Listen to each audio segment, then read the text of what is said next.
Hello again. Lovely day. Off to Paignton. Liked it so much. Return visit. Lovely. Don't need to get any tickets today. Andy's on the train. He's picked them up for me. Lovely. Here we go. This is mine. So, I'll jump aboard and see you on Paignton. Lovely. Yay! Paignton. Lovely. Here we are again. And we're going to have a little look around the other part of the town that we didn't look at last time. Now, the idea isn't to try and cover all of Paignton or do everything in one go. No, we're just having another little trip over for another taste of the other side. Anyway, let's start off with a then and now. Here we go. Yes! Work started on the footbridge in 1939, but with the outbreak of the Second World War, it wasn't completed until 1956. It was built to replace the level crossing, allowing people to access the platforms at the station without having to wait for passing trains. Today the footbridge is still in place, although more modern look to the one we see in the photograph, and still provides access from one side of the street to the other when the level crossing gates are closed. Western Invader is seen here in about 1974 with a Paddington train arriving into platform. Lovely. Right, so panning round in the opposite direction this time, from the footbridge, etc., to those buildings over there. Yes, for once some good news to report, and a row of buildings which the present owners wanted to demolish. What once was Bailey's Hotel in 1894, going to house several shops and businesses like the Constitutional Club, Tropicana Images, Ritzy's and finally Kirsty's, has been refused demolition by the council, who are enforcing repairs to be made. Seems like a victory for common sense. Here we are again, a little bit further across the road now, a bit better view of it. And here it was in 1894, and it's been several buildings. I mean, as I say, I've listed off some of the sort of the newer ones, but in time, I mean, it's even been a hotel, I think. I mean, if you look over to here, these four windows up here, they're all boarded up now, but I can imagine with all the little bits of artwork and stuff around them, how beautiful it was. Now you'll recognise those windows, the top of that building there, in this next shot. Yes. Here we go. This is a postcard of the old Gerston Hotel, and a photograph which was originally taken in black and white, but coloured in by an artist. This was common practice in the early days of photography. And that building there, Yes, that's built on the end. but you can still see part of the original building, although most of it's been demolished and eventually replaced with what we see today. The demolished part became Woolworths, which traded for many years, closing its doors in 2008. I would always get my pick and mix from here before going home on the train. Lovely. So now we've got to wait for the train to come across so we can cross over and show you a shot of the signal box that would have been just there on this side, but the shot's taken from the other side, so that's where we're going to do it from.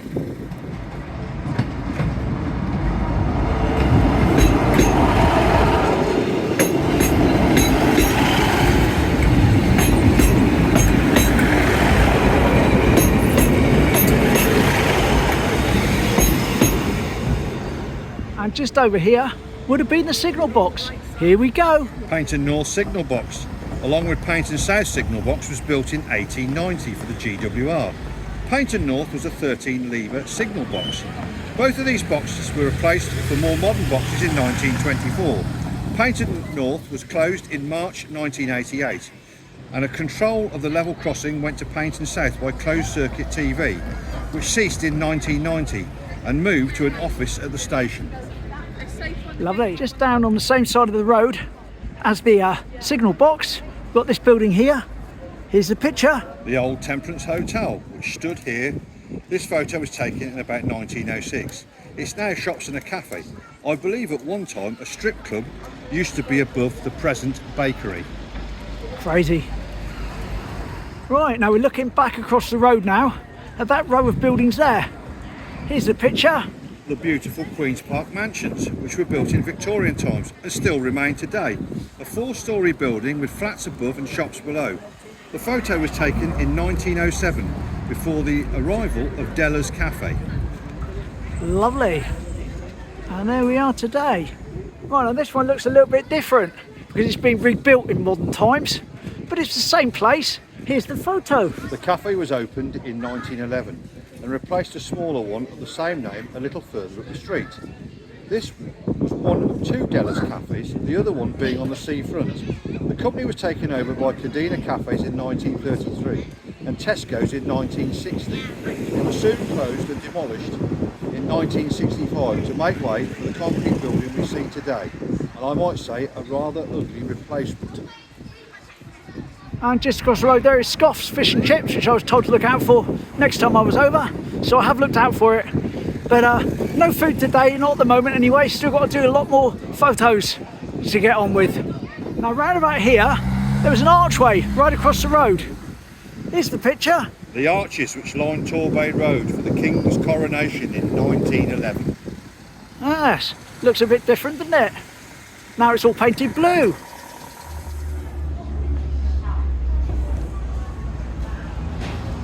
This is an old Victorian arcade while you're filming it. Yes. Some of the old posts, if you look at them. Yes, very nice.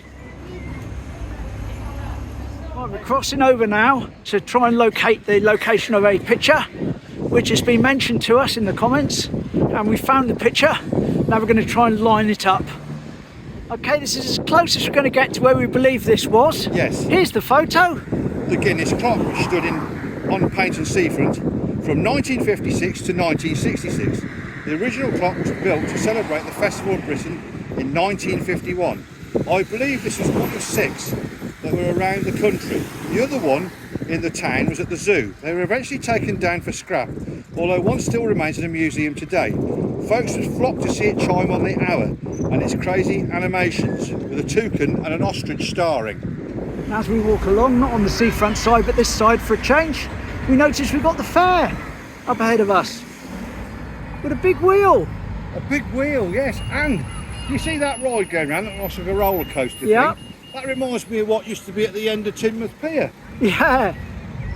Right, we're looking across that building up ahead of us, behind all the cars, and we're going to do a shot from higher up from some time ago. Here we go. The Festival Hall opened its doors in 1967 and was very popular for its summer shows.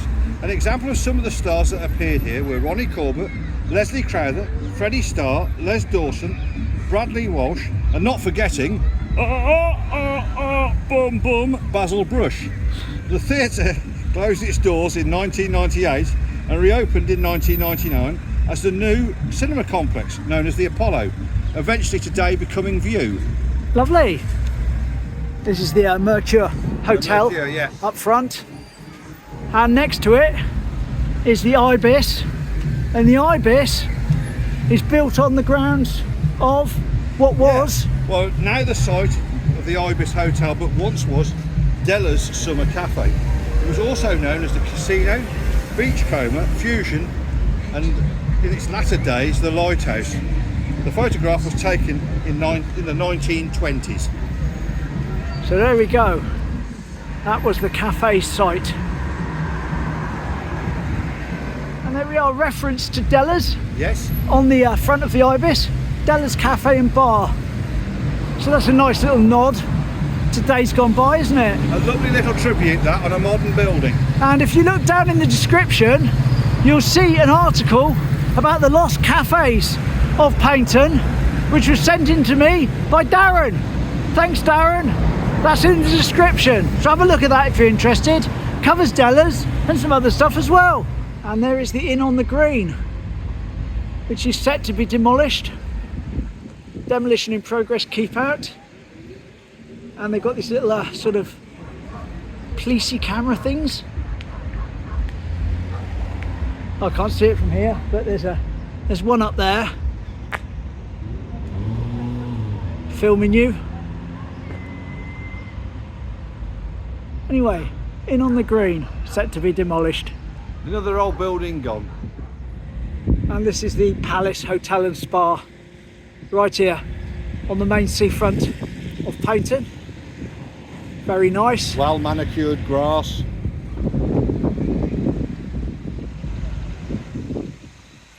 And just take a note of the wall, an original old wall, old Old design, old style, old bricks. An old wall. Old wall. Lovely. Another row of hotels. Just here. Looking out on the green. Yeah.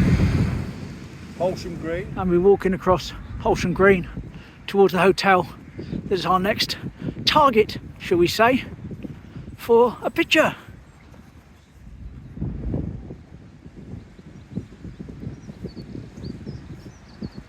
Redcliffe Lodge.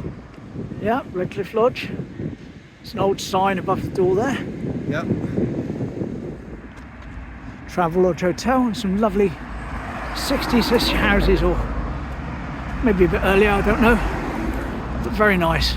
This reminds me when I used to go and visit my granny in Torquay at Barbican Road and walk around there as a child back in the early 70s.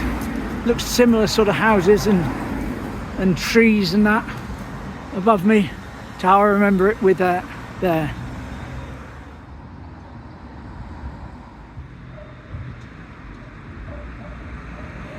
As we carry on along, we're a bit further down now. Yeah, we're not properly going to get it in. Not going to get it in exactly what we want to do, but here's a shot of the beach huts that are on the green a little bit further down. And we'll try and line things up. Right, well, we couldn't find the view we wanted simply because it's changed so much. So rather than cut that bit out, because it did show the beach huts and the other bit of green area, we're going to go down here and do another one instead. Here we are, we've found it. It looks totally different though. Here's the photo. Not always known as the Radcliffe Hotel, and once a private residence to Colonel Robert Smith, a gifted artist and architect who served in India with the Bengal engineers and designed and built the house himself in 1852, hence the building's original Eastern influence. The house did not stay in the hands of Robert Smith for long, and he soon passed away, and it went to his estranged son, who soon became bankrupt. The house was sold to the Singer family in 1877 and was taken over by Paris Singer, who married Lily Graham in 1887. Same place, slightly different angle. You'll see where the fountain was ahead of us. Here we go. Singer sold Redcliffe Towers in 1902, and 2 years later it opened as the 100-bedroomed Redcliffe Hotel, touted as the finest health resort in Devon, and after many tweaks, what we see today. Not quite as grand, but still some of its architecture remains, and an established part of Paignton's seafront. Fire escape. So not something you see very much in hotels like that. Decorative moulding around the top of the windows. Around the top of the windows. And there's the blue plaque. Torbay Civic Society, Colonel Robert Smith, eminent engineer, artist and architect in India, designed Redcliffe in 1852 as his home. Lovely. Another one of these little spiral staircases. Wrought iron. Yes. Lovely. And we'll just take a quick look at the beach, because indeed it would be rude not to. Hope it's not too windy here. More rock and Hatcher Rock in front of us. Thatcher's Rock.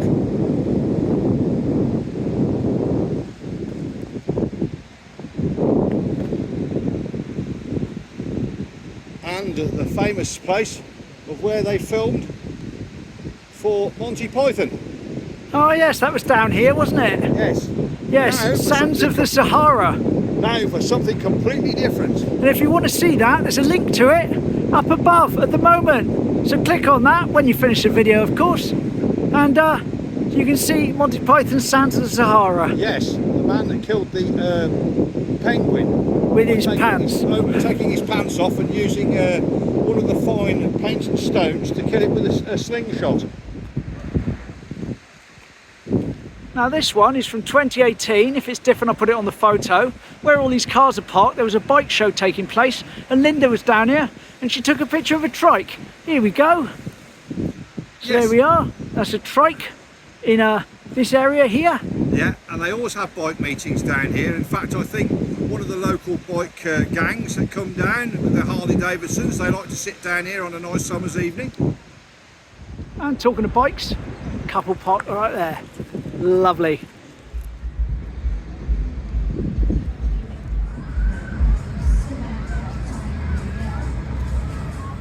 Geopark Cafe, where we had those lovely chips last time, but a bit busy this time.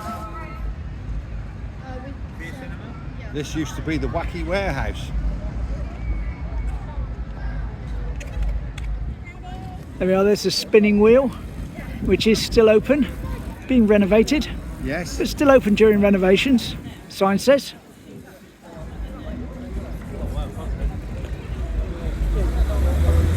And one last look at the fair.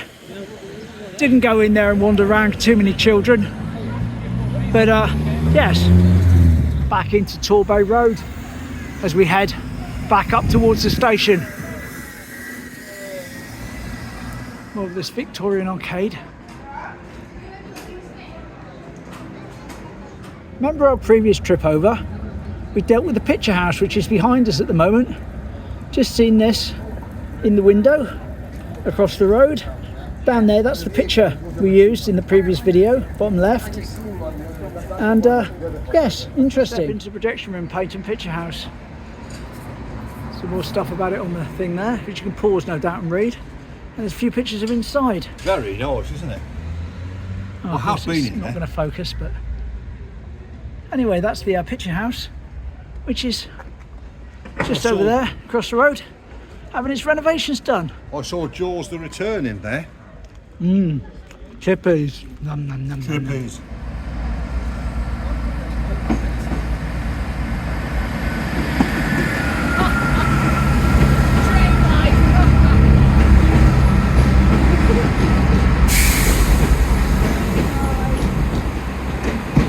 Lovely. And I noticed over there, steam coming out the steam train. Look at that. Barriers go up. And everyone floods across the road. Lovely. And that's the direction we'll be going in next time we visit Paignton. One last look at the crossing. And so as I head back into Paignton Station, Yes. I've been running my tracker today, which I'm going to turn off in a minute. And if it works, it should show you the route that we've taken, starting at the station and ending at the station. There it is, if it's up on screen. Lovely.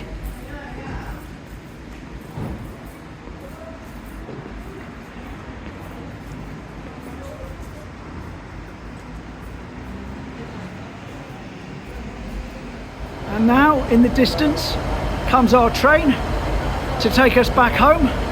Lovely. So we'll call it a day now and say goodbye. Yes. So I hope you enjoyed that, and we're coming back to Paignton again to go in the other direction soon. Hope you'll join us on that trip. Thanks for watching. Thanks a lot. Bye. Look at that, it's Paddington in Peru.